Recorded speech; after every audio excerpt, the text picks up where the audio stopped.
Going live. All right, and we're live with the 93rd minute, second hangout. Call it golden goal this time. A little bit of around the horn. We'll have 10 topics. Let these guys get after it. All right. So, first one. Everyone's talking about it. It's time for us to discuss it. Landon Donovan out of the U.S. World Cup squad. What do you think? What's the reasoning behind this? Is this the right thing for the United States men's national team? We'll start with you, Sean, since you're wearing the right kit today. Well, I'm going to be honest. I think Donovan should have made the team, but I saw this coming from a mile away.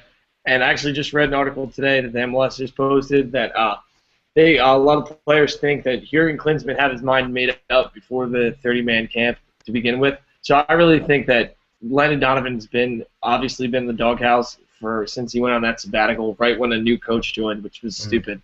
And I think Jurgen's been hoping that he just show some more drive, but I feel like Donovan's just been kind of going through the motions. So he is a better player, and he does deserve to be in the World Cup, but his attitude and the way he's approached it doesn't seem like, I guess, Jurgen Klinsmann wanted to make a point with him for his future tenure that none of the players can get special treatment, and you got to do your best at all times. You can't just rest on your laurels. So with that, I believe Donovan deserved to not make it, but I would have rather had him there. Kyle, what do you think? I agree with Bolbo, but I feel more strongly. I was shocked when I saw he didn't make the team, and I can't really figure out any reason why he wouldn't be included. I mean, he's been sharp in the MLS, contrary to what some people have said. I mean, he scored 2 goals, had an assist last night. I'm still kind of shocked. He broke the MLS scoring record last night. Yeah, those are the first 2 goals of the season. I'm just saying. It's been like 6 games. It hasn't been much. But this leads to the next question. Why, if Klinsmann already had his mind made up, why bring him in for the third? Why call him into the 30-man camp? Is that just a safe face? What do you think, Steve? Well, I first don't believe that I don't think he deserved to be on the team just because of his attitude and everything. I think Klinsmann brought him in if he had his mind made up. I think he brought it in to kind of burn a fire into everyone's butt, just kick him in the pants to get him going because a lot of guys are slacking, like Josie Altidore, for example. You're going to compete against Landon Donovan to get shots on goal. You might want to start playing better. Mm-hmm. And Donovan's the #1 scorer for the national team, right? And then also now is #1 in appearances, I think. Correct me if I'm wrong. And you know, with a guy like that, regardless of whether or not the coach is going to believe he's playing, you're going to want to show your best stuff and show you can play with him or better than him. Yeah, I can see that. But then, how are these young guys that are in the group? Why are they in the group before Donovan? What makes them more valuable? Why is, the German? Why is the young German? Why is he better? Why is he a better pick? Well, I think it's exactly a better pick. That's exactly why, because they're young guys. I think he knows that even if he screws up this World Cup, unless he screws up really badly and get annihilated like Kyle mentioned before, that he's going to have a job. So I think he's trying to build a team that can compete in the next World Cup. I think he doesn't believe that we're going to win this World Cup, and no one really does. So I think he's trying to set himself up for the next one. So that's why I think he took younger guys. I totally agree. I agree. If you look, John Anthony Brooks, 20 years old, Timmy Chandler's young, Julian Green, a lot of these guys who are on the fringe, DeAndre Yedlin he took. I mean, he's got 2018 in his sights. I mean, we should have a much more talented team then and hopefully a better group. So, but, I still don't understand why you don't pick Landon Donovan for the plane ride to Brazil in 2 weeks. I don't understand that. It's all about attitude. You got to want it. He didn't show that he wanted it at all. But I think Klinsmann's taking a page out of Marcello Lippi's book because Marcello Lippi, when he got rehired as the first Italian reference. The first Italian reference. We were waiting for that. Yeah. Well, here we are because they did it wrong. I'm telling you, they did it wrong because they had the old guard in. When you have a bunch of older guys who think they can just walk in and play, like kind of Landon Donovan acted like, they're not going to win anything. Landon Donovan came into their training camp out of shape and fat. When they played against Mexico, he looked like he didn't belong there. There's been times where he started that he looked like he didn't want it, and then times when he's brought on the pitch and finally thought, maybe he's got it. Maybe he wants to be back into this. All right, but how about this? Here are the facts. Last summer, 1 year ago, he was in the Gold Cup, MVP, easily our best player. That's a year ago. Fact number 2, Tim Howard and Michael Bradley, both this week, went to bat saying Landon should be on the field. We're a better team with him. If we're going to go far, we need him on the field. The two best players, the two leaders of the team said that. And I don't understand it. No, I agree. To be honest, I mean, I like people like Brad Davis. Like, I would rather have Donovan, even if I agree. he was like worthy enough to start. He could easily have come off the bench for like 20 minutes and given us something that we don't have. Like, Sure. what is he? Like, we didn't even like we have none of those dynamic players that come off the bench. Like, we thought we were gonna have that with Breck Shea, and then he obviously sucks. So now it's just like Donovan was literally the only player that could do something like that. So even if he didn't deserve to start, he could have been in there on the team just for when we needed him for a goal like he did against Algeria. Even if he's not where he should be and with his attitude and his play, he still would have been a better option just to be like he could have been the 23rd man to make it, but he still should have been. That's a great point, and I agree with you. I'm a USA fan as much as the next guy, even though I do make a lot of Italian references. But maybe Klinsmann is making a point, saying, you know, you want to be on this team, you got to be here and ready. You can't just take a sabbatical because you don't know if you want to play soccer anymore. Is it possible like Klinsmann is signing the end of his contract right now with this decision? If they go to Brazil and they fall apart, they lose every game, they play awful. Is Klinsmann's job that secure where that decision doesn't come back to haunt him and he's let go by I think his job and the U.S. Federation? I think his job is secure no matter what happens in Brazil, but I think he's going to get a lot of heat if the U.S. doesn't do well, which I don't think they're going to do well, but because now anytime in almost any situation, it's going to say if the U.S. doesn't do well, it's going to be like, why wasn't Landon there? Could he have made a difference?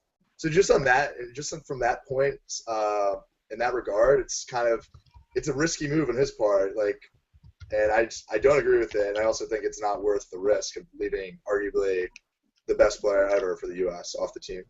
Yeah, it's like he's a built-in scapegoat now. If we suck, it's like, why didn't you bring Donovan? And even if Donovan wasn't going to bring us to that next level, right, out of our group, it's like now everyone's going to second-guess Jurgen, and then we're going to start hearing if they lose real badly, we'll hear the same rumors that we got the first when Jurgen was still in camp. Oh, he doesn't have the players. The open players don't like him. They don't trust him. It's going to open up a can of worms. It didn't even need to be open. But that being said, Landon Donovan is at fault here because he put himself, like, who takes 4 months off soccer? He came back to the MLS when I was interning there, and they were like whining and dining him, like convincing him to come back. Like, that's not the type of player that he's an all-star player shouldn't be doing that. If any all-star player in any sport did that, if I did that in club soccer when I was 8, my dad would have been like, "What are you doing? Like, you can't just take 4 months off and come back." Well, here's a question.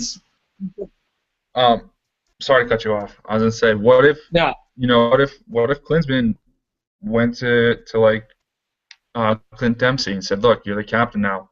How do you feel about this?" What if Clint Dempsey said something like, we're trying to set a pretty good record, show leadership roles, and this guy is supposed to be one of our leaders and he doesn't want to be here? Going back to what I said before, why would we want him on our team? I'm sure I think as friends, I could be absolutely wrong, and I hope I am, but I think I don't know who mentioned it. I think a lot of the players, a couple of the guys who were cut from the team spoke out as well as Donovan, and it's kind of interesting because they all seemed to agree that they thought Klinsmann had his mind made up even before the camp started. I know Clarence Gibson said that, and then also some of these positional things. I know Klinsmann has Jeff Cameron playing center back for sure, Fabian Johnson at right back. He had Brad Evans playing at center back. So he definitely, in my opinion, has some plan in mind, especially given the 3 teams we'll be playing. But we'll see if it works in Brazil. But I think he's opening himself up to a lot of criticism if it doesn't go well. Yeah, this goes back to the question that you said before, where I think that I agree with Kyle, because I don't think that his job's going to be going under fire. I mean, his job's not going to be taken away from him. I think it's right now set in stone that they like everything that he's done. He's been developing so many young people and been bringing in all these internationals. And if you look at it, Spain's doing the same thing. I think they have a couple guys that weren't born in Spain that are playing for them. So, depending on how this happens this summer, if everything fails, I think then people are going to start saying, okay, maybe he's going to have, be scrutinized and everything. So Yeah, I mean, like the recruiting thing that is probably the biggest. I don't think Bradley, Bob Bradley would have gotten Aaron Johansson. I don't think would have convinced Julian Green. And then there's who's that guy Gideon Zalam or whatever who's on Arsenal that we're trying to convince. And then there's players all over the world that have some American roots. And we missed out on Subacic, I think, the guy from is it Croatia, and then we missed out on Giuseppe. What? Serbia, yeah. Serbia.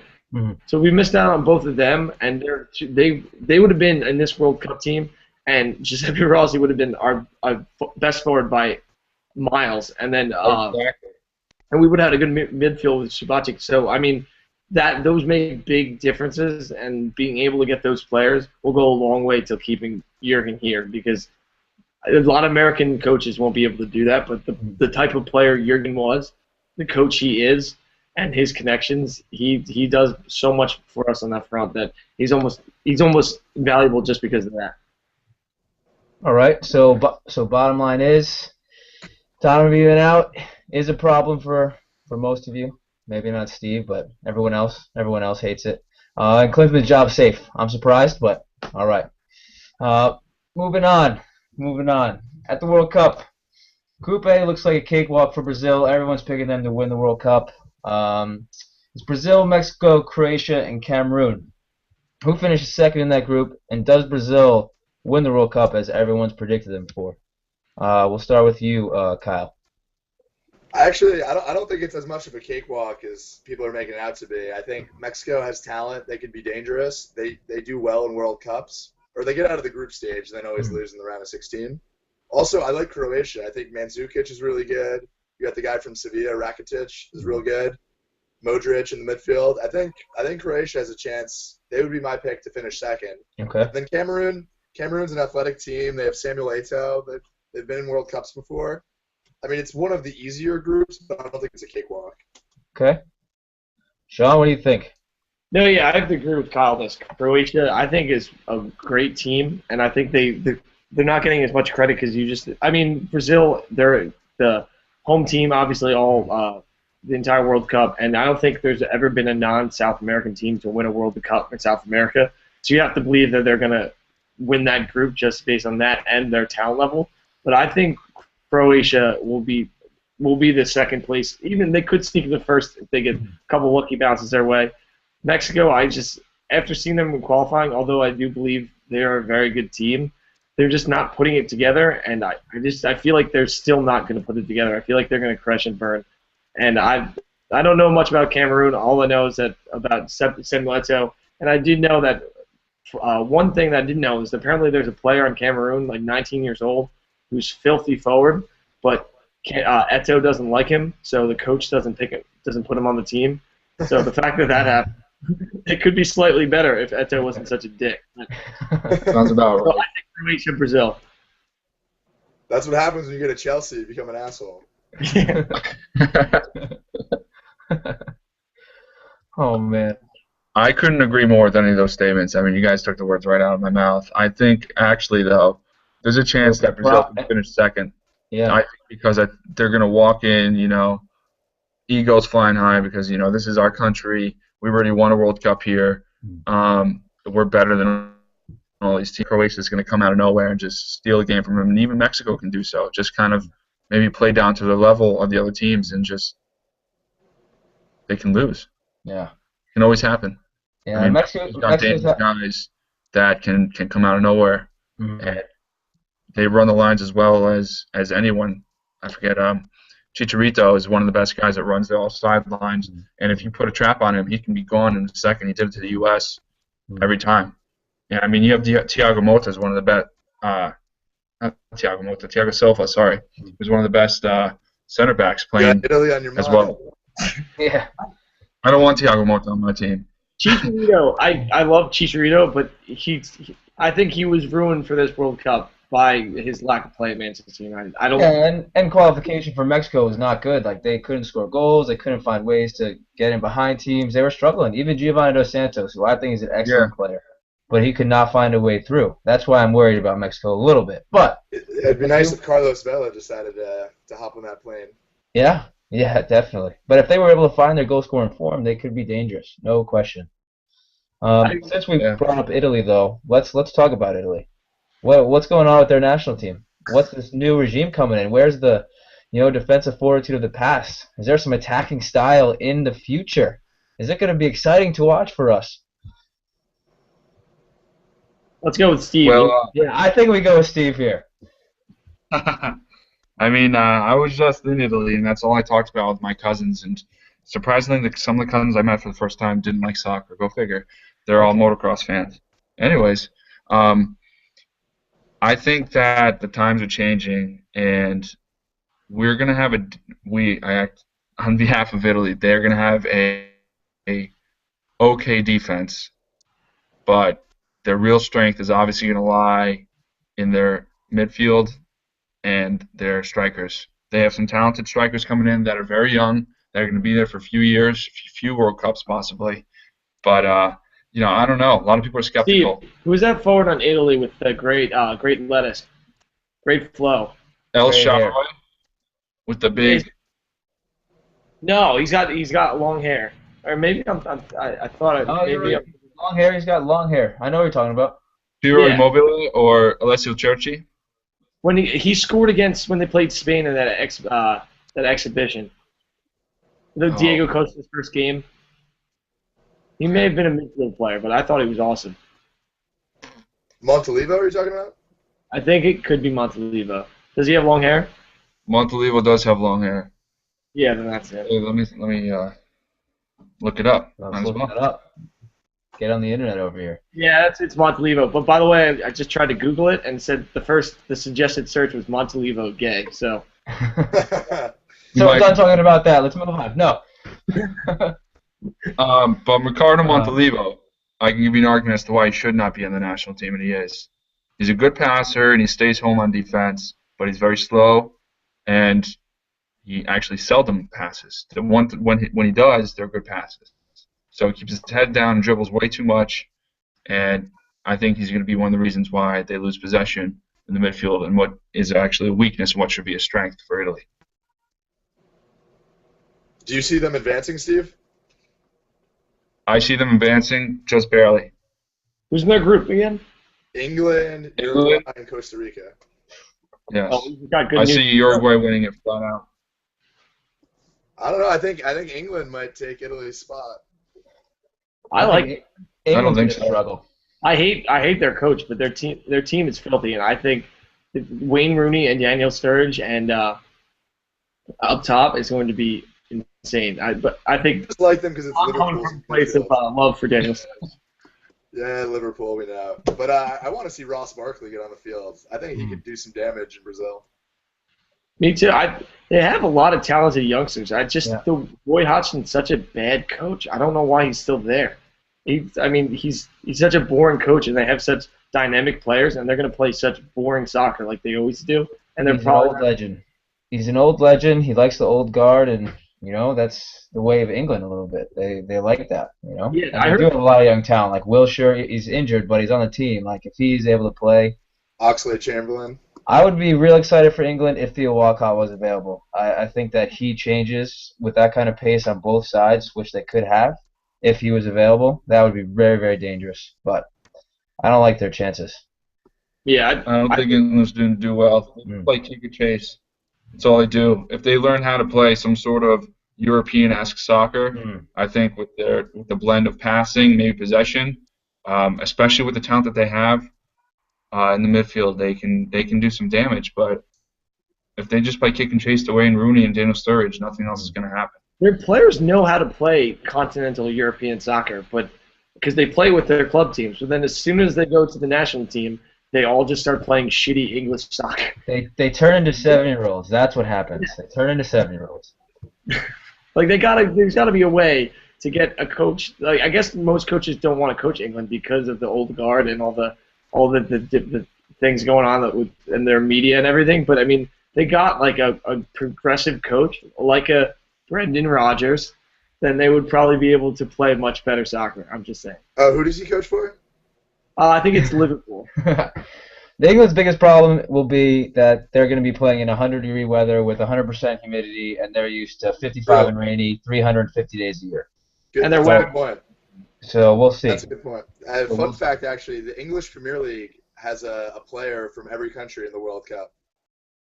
Wow, Just throwing it out there, gentlemen. that's an impressive stat. Well done.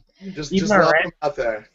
All right, so we'll keep it in England since we're already there. Big news in the Premier League. Van Gaal being hired for United. Everyone. It seems that most reviews are good. Everyone's a little bit excited for him. But is he the right guy for United? He's kind of an arrogant prick. He's got a bit of a rapport in that way. But will he fit in? And I really want to know, will Rooney survive Van Gaal? What do you think, Sean? You seem eager. No, yeah. I mean, he was a great coach for the Netherlands. He was a great coach he was at Barcelona for a bit. And I mean, he is one of the leading instigators of Dutch total football. So I mean, he is a good coach. But for all I heard is he is an arrogant prick. He plays favorites. He does a lot of those things. And to be honest, though, Sir Alex Ferguson was also an arrogant prick, and he also played favorites. So I don't think it's not that big of a difference between him and Alex Ferguson. But I don't know. It seems like Manchester United needs a coach that's going to stay there for a while, and Van Gaal seems a little more mercenary. Like he may be there for like 3 or 4 years, and they have a new coach. I feel like the David Moyes pickup, although I thought it was wrong, and I think they both should have not enacted that decision. I think that was the right choice in such a way that they got a coach that would have been there for a while and they would have built their brand around it, because they can't afford to just keep switching coaches. They're not used to it, and I think it will hurt them in the long run if they keep doing it. They start pulling a Chelsea and getting a new coach like every year. So I think he is a good coach. I just don't think he's a good coach for Manchester United. It does seem that Van Gaal moves on every 2 or 3 years, basically because he pisses everyone off at the club and has to go. So I'm really interested as to see what happens there. Kyle, do you think Rooney will survive there? There's a lot of talk of him bringing in 5 or 6 Dutch players, including attacking-minded guys, center midfielders, places where they're rumoring Rooney to play. I know Ibrahimovic didn't have any nice words to say about Van Gaal, so we'll see if Rooney could get along. But yeah, I think Van Gaal is going to benefit from being the coach after the coach who replaced Sir Alex Ferguson. So I mean, the expectations are lower. They're going to spend a lot of money this summer. We can use his name. We can use David Moyes' name, by the way. Who must not be named. David Moyes. Yeah, I mean. Moyes, yeah, that was kind of a tough job to replace Sir Alex, but I think Van Gaal, they're going to get a lot of new players for him. I think he's going to do well, but I think the media will jump on him if he starts creating rifts with his players. Steve, any comments on that? I think Mr. Van Gaal is a brutally honest man, from what I've been reading, and I think that's something they need.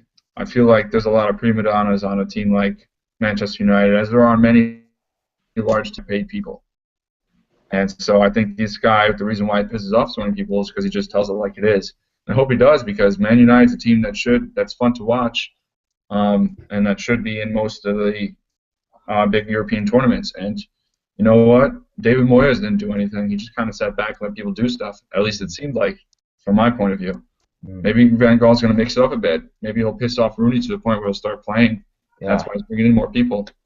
It did seem like David Moyes lost control and it was a little bit too lenient in the way he let them free flow and things like that. So maybe Van Gaal comes in, but I mean, there's extremes on both ends, and I think there's somewhere in the middle that has to be found. Hopefully, he has Giggs that his right-hand man can balance him out a little bit. I think that was the smartest move they could have done, is keep Giggs there. Yeah, Absolutely. I agree. It's not hard to piss off Wayne Rooney, though. So I mean, it's gonna be like walking on eggshells. He's like literally could just like flick his nose, and Wayne Rooney will start complaining to the media. So I don't think Wayne Rooney lasts. I think maybe he promised some more hair transplants. I don't know. Yes, exactly. LeBron. All right, so staying in England here.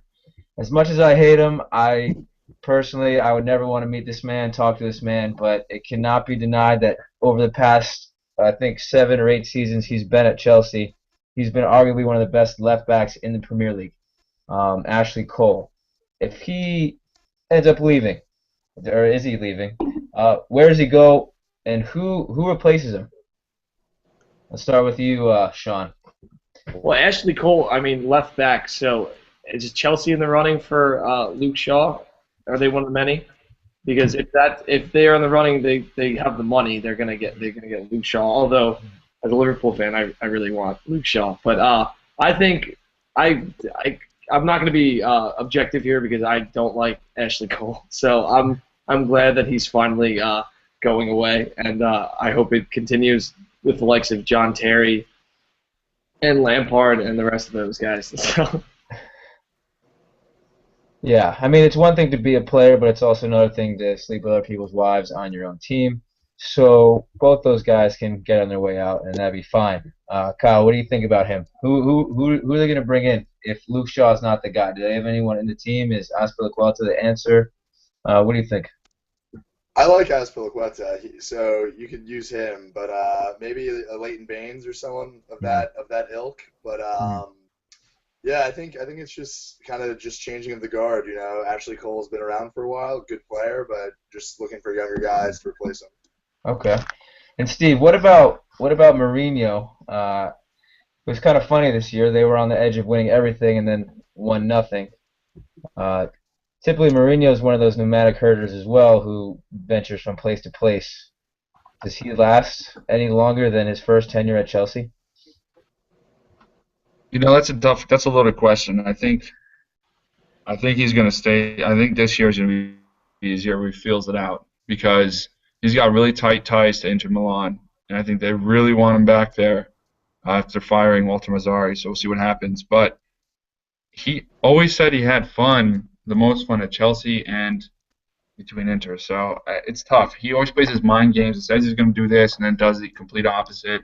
Says he's going to buy this guy, doesn't make it budge. You know, it's tough to call. I think this year is going to really show. If they win something, I feel like he might just bolt. If they don't win something, he might stay just to show that he can do something there to keep everyone, you know, in tune.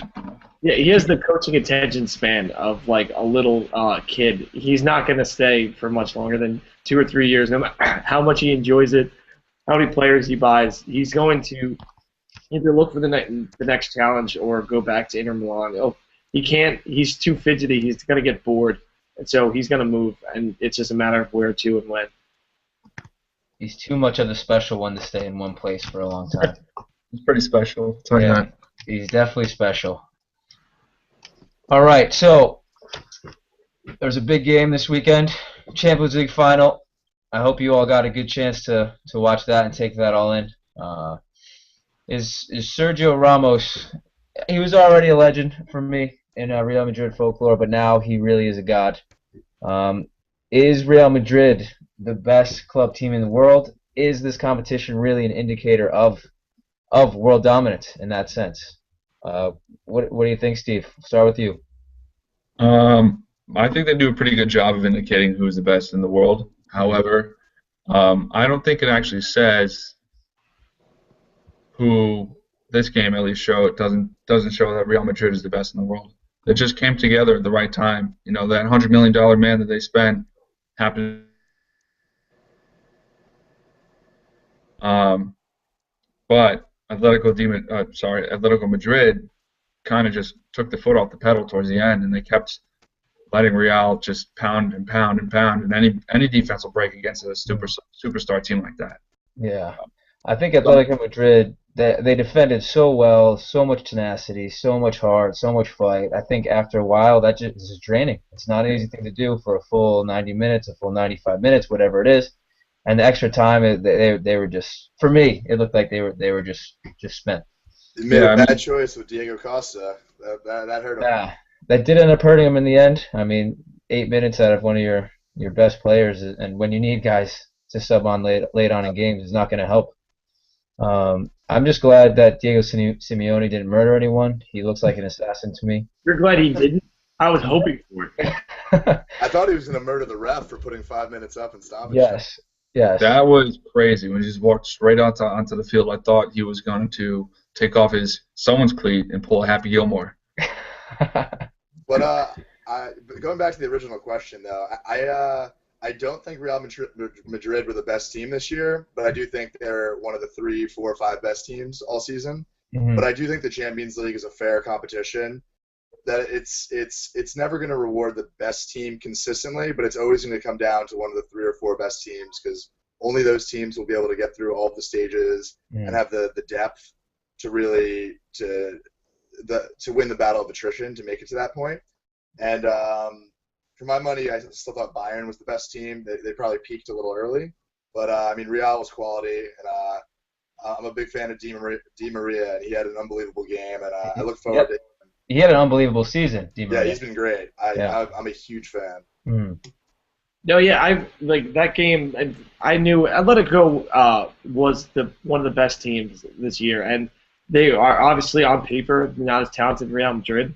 But Real Madrid, if you'd watched them this season, they had a tendency to lose mental focus on big games. They lost out on the winning La Liga because they lost to, like, Granada or something in the final games. So I was surprised, but they're so good that if you give them time to come back, that they're going to annihilate you, which is what we saw. The Real Madrid, Cristiano Ronaldo did not look his best. Gareth Bale was shooting he was missing. He was in everything besides the goal for the beginning of the game, and I just think I was saying though that it was like they're going to score if you give them time. They had a goal in them, and if there had only been 4 minutes of stoppage time, we wouldn't have seen that goal. But they were, as soon as they got that goal, and the game had to open up, and Atletico Madrid had to also to go back to attacking more, because although they were still putting out a lot of offensive pressure, they were hanging back a little bit and waiting for Cristiano and the boys to make the first move. So as soon as the game opened up, we saw the floodgates open, and then Gareth Bale with that beautiful header, and then everything just went south. So Real Madrid was the better team, but if there had been one less minute of extra time, I don't think we would have seen it. Yeah, two quick things to add. Like, Atletico, what a season. They were unbelievable, and Simeone, in my mind, he's the special one, but they were just class all season, unbelievable defensive effort, and I hope they stick together and do this next year. And then also Sergio Ramos, to go back to your point, Justin, he's unbelievable. I'm not a fan of his antics, his extracurriculars, but he's world-class defender. He's tremendous. He's been one of the best center backs this year, and I never really rated him. I didn't like him that much, to be honest. But this year he showed how important he is to that group. You know, Steve, what do you think about them? Well, I'll start with Sergio Ramos. I mean, the guy's incredible. How old is he now? Is he 26 or something like that? Yeah, he's young. He's young. He's already he's going to be, if Icar's officially lost his captainship at Real Madrid, he's going to be the captain for the next 10, who knows, even 20 years. 28. He's 28, so I mean, you never know. Paolo Maldini played until he's 45. Hey, speaking of that, Zanetti just retired. We'll talk about that in a minute. Oh, yeah, that's a sad thing. But sad day. Anyways, this guy, he's finally getting it. You know, both on the field and even his antics. Although he's a pretty fiery person, which is what you need in a leader, sometimes a little too much. He's finally, I think, picking and choosing his moment, that when to start a fight, when to stand up for your teammates, and then when to keep your mouth shut and just play. And that's what's proving to hope. He's probably going to become the next captain of Spain, I think. It all happened when he cut his hair. It was that long that was giving him a badass attitude. He cut his hair, cleaned up his act, and all of a sudden, game-time goals.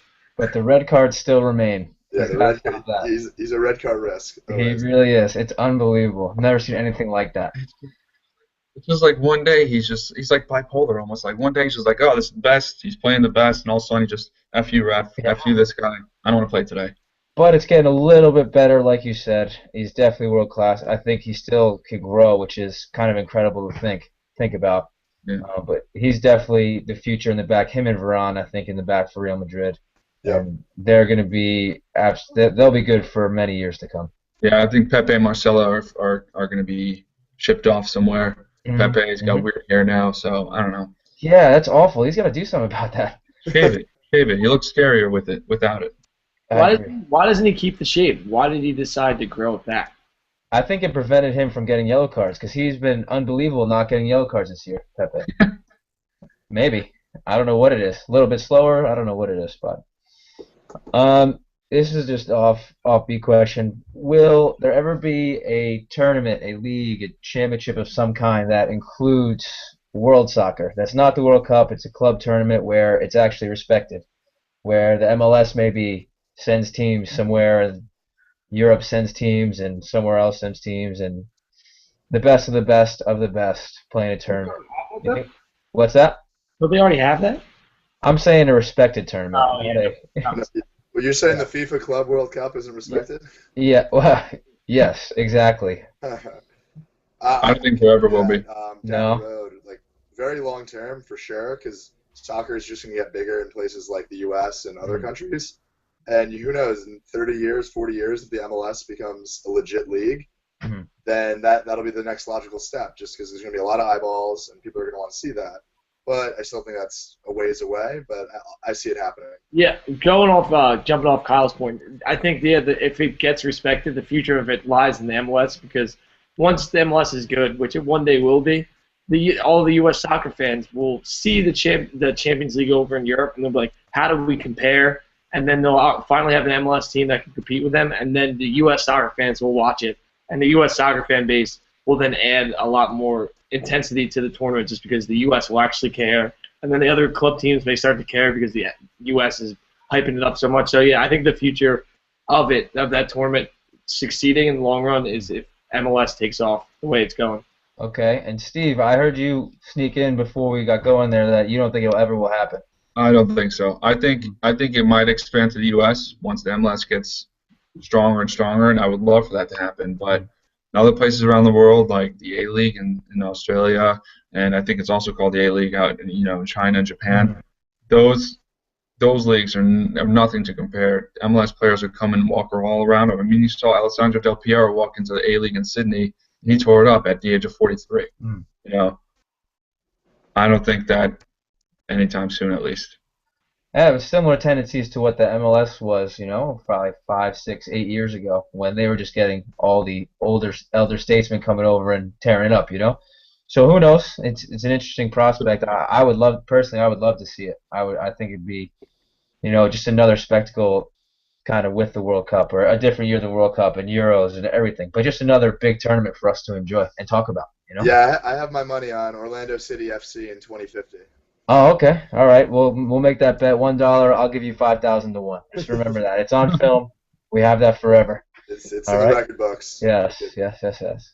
All right. So sticking with MLS comments, the New England Revolution right now flying, won 6 in a row, scoring goals for fun. They have youth. They have depth. They have all these things going well for them. Are they the best team? Best team in the league right now? Sean, you look like you're ready to talk about this. Let's go. Wait, so yeah, last year they could barely score. Am I remembering this correctly? Yeah, they were bad. They They were were very pretty bad last year. in front of goals. So yeah, I mean, I I don't think they're the best team. I still you got to go with I mean you got to go with Toronto just because that team is just so stacked, and I don't think no matter how young and fast and how many goals they're scoring, I think at the end of the day this Toronto FC team has been built to win, and I think that just the way the MLS works, the teams with all the star players usually get the furthest and win. Wait, that rule doesn't usually apply to the Red Bulls, but everyone else applies. Yeah.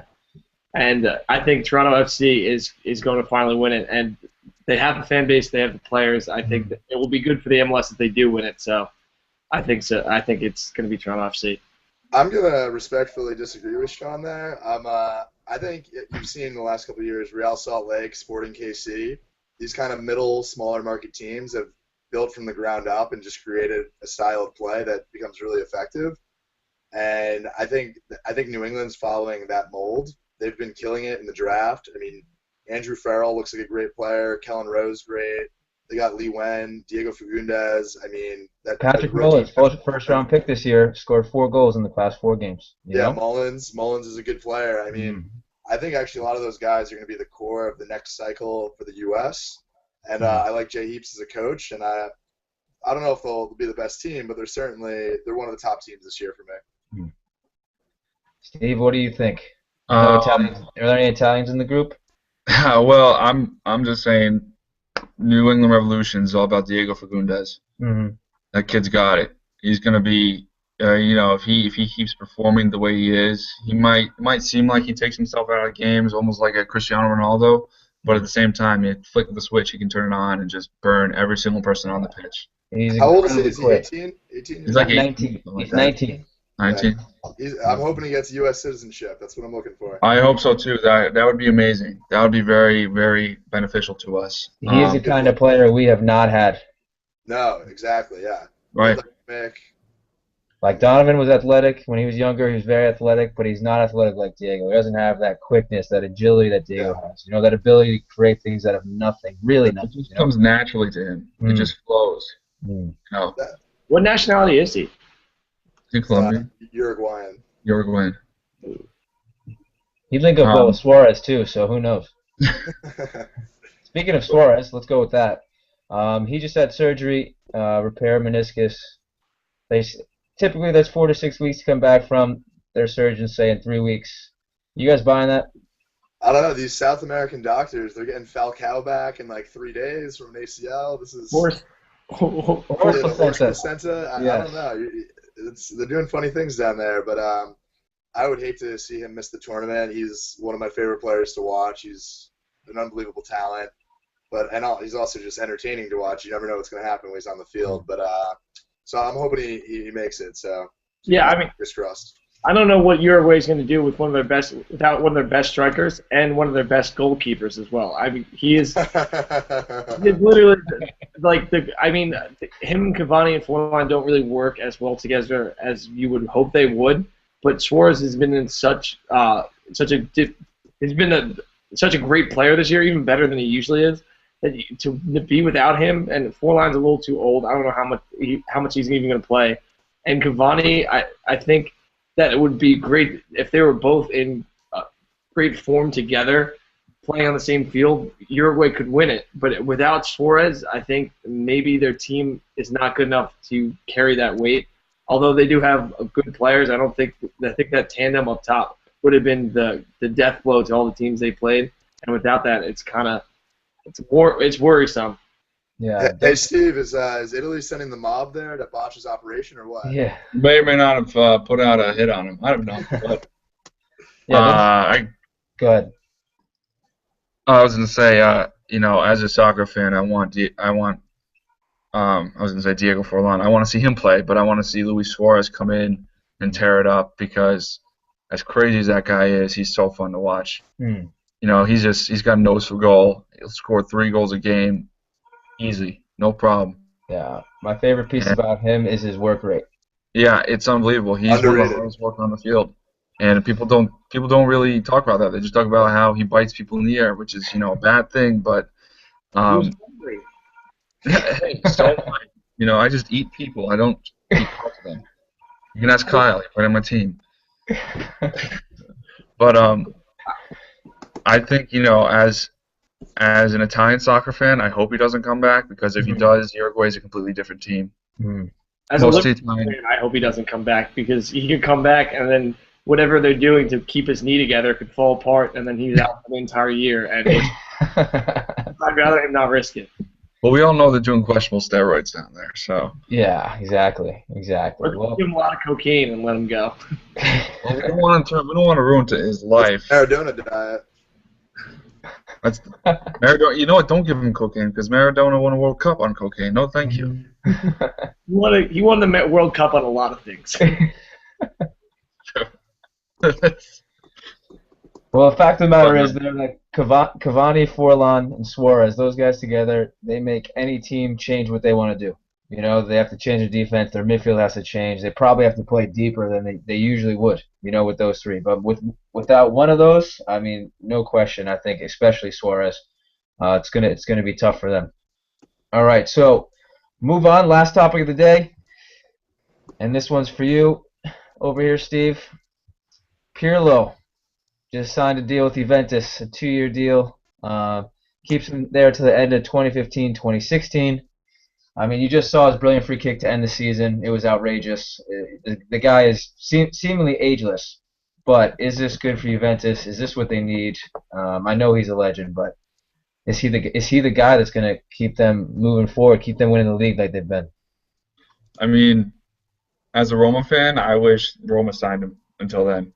He's that guy that will keep players there. Like Paul Pogba, he will stay there just to learn from Pirlo. El Shaarawy would want to come from Milan just to play with Pirlo so he can have a ball fed to his foot whenever he wanted to.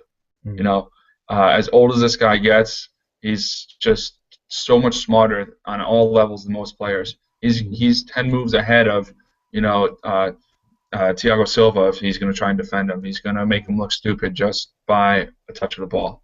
And for the next few years, if he stays healthy, he's still going to be one of the top players. The guy, he's got the nickname El Metronomo for a reason. That's because he dictates the place. He owns the game. You keep the ball, he's going to hurt you bad. Yeah, I think we've finally passed the mantle from Zidane to Pirlo as the next ageless wonder who's going to still do big things in the World Cup. And actually, the other big extension for Juventus was their manager, Antonio Conte. He was highly coveted by other big clubs around the world, and he's sticking around. So, I mean, Juventus looks like they're in great shape. That midfield with Vidal, Pogba, Pirlo, it's pretty unbelievable. They got Asama on the left, who's for Ghana, who's going to give us some trouble. But they're a fun team to watch. I mean, they might even go after Didier Drogba, too. Yeah, wow. Drogba. I mean, I love watching Pirlo. He's amazing, so I love it. No, I mean, like, all those players like that, so many players, they rely on one thing way too much, and that's why their career starts to go on the downward slope. Like Thierry Henry, once he kind of lost his pace, he ended up in the MLS. So, but Pirlo has been able, it's just one of those players that he doesn't really even need to run around he doesn't need to go from box to box in order to control the game. And that's what makes him, like you said, an ageless wonder, because he doesn't need to be all over the place to be all over the place. He can be everywhere and everywhere at once and yet not move. So I think he's definitely worth the money. I wish that everyone didn't think he was and he somehow wound up in the MLS, because that would be sweet to see him MLS. He'd probably kill for another 15 years and play till he's 50. But yeah, so I definitely agree. Although I just Google him to look at that free kick, and apparently he took the celebrations for the Juventus Serie A win a little too far. And I saw that. Got drunk on the bus. So at least we have something in common. And what a head of hair he's got. That is. I want some. Look at my hair. I want some of that. Unbelievable mane. Let's take some of his hair and give it to Pepe. Those Italians, they're all about their hair products and their that's really what they're all about. It's just hair products. Wine, I guess. All right. So Pirlo's in for good. He'll continue to carry Juventus. The Revs are the best team in the league for us, and Madrid was the best team in the world this year in club soccer. That does it for this week, guys. Thanks for coming out. Thanks for talking with us. It's been fun. Thanks for having me. Guys, don't drink this. It sucks. All right. Thanks, Sean. That's my sign out.